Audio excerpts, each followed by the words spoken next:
here's sort of like a joke, okay?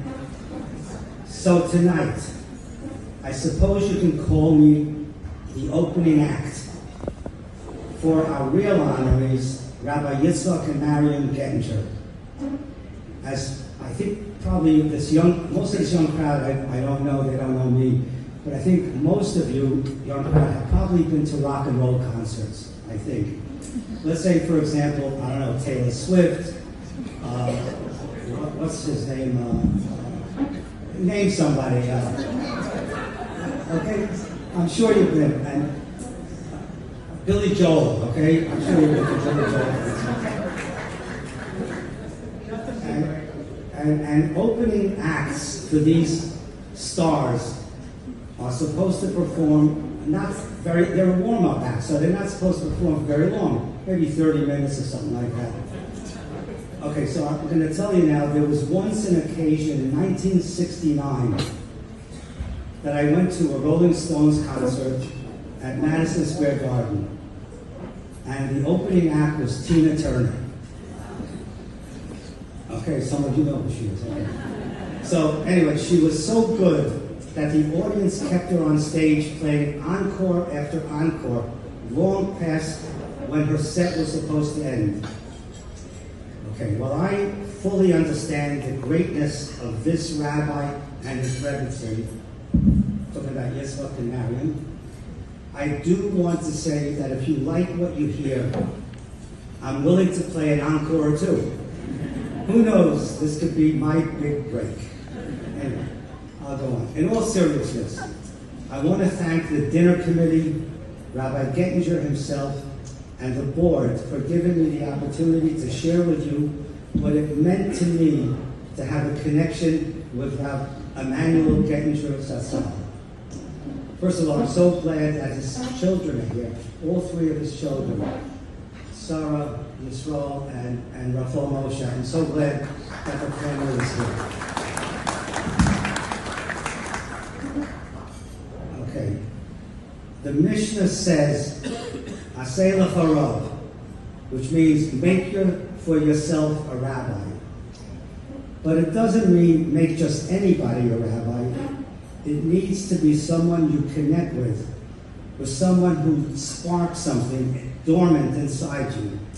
You have to understand that, first of all, I'm a real Baal Tshuva, okay? I moved to the Upper West Side in 1993 because I wanted to be in Manhattan. I love Manhattan. But at least I wanted to live in an Orthodox Jewish. So again, we moved from neighborhood to neighborhood because of following the Rosens. I learned from my parents that if you know someone is special, cling to that person. That's what I did with Rabbi Gettinger and his Rebbe. I really didn't know I was even looking for a Rebbe or a rabbi. But when I found Rabbi Gettinger, I realized that's exactly what I was looking for. So I did my part. I invested, I made an effort, and for that I was rewarded 100 times over. Again, this award is not about me. It is my chance to show Hakaras Hatov, to, in my own small way, honor a man who was a giant in my life. And for those of you who weren't lucky enough to know him, I will try to explain the kind of person he was. There are things I can say about Rabbi Gettinger. I honestly don't even know where to begin. When I first met him in the shul, I davened and he davened. And it was a small minyan. And while I started to notice his davening, he was much slower than anyone else. At times it was frustrating. And then I started to realize how sincere his davening was. It was almost looking like at a malach, at an angel. He was so devout. Nothing ever took him away from his focus. Friday nights in the beginning, we couldn't even get him in. And he would do some teaching to us and about the service, such as teaching us about Bama Malikin, and stuff like that. I remember coming to his Pirkei Avos shir on Shabbos afternoon, and I was mesmerized. It was a special time. Okay, one last story, and this is has to do with, I guess you saw that. One last story. We were in I was in Los Angeles, and Rabbi Gettinger was in Los Angeles. It was many, many years ago, or many years ago. I invited myself to one of his grandson's Sheva brachos. I was already there on business and had nothing else to do that night. So I called him. I didn't know his grandson, but the rabbi knew I didn't know anyone, and the rabbi knew I didn't know anyone there at the Sheva brachos. So what he did is he took me by the arm and sat me down right next to him so that I would feel comfortable.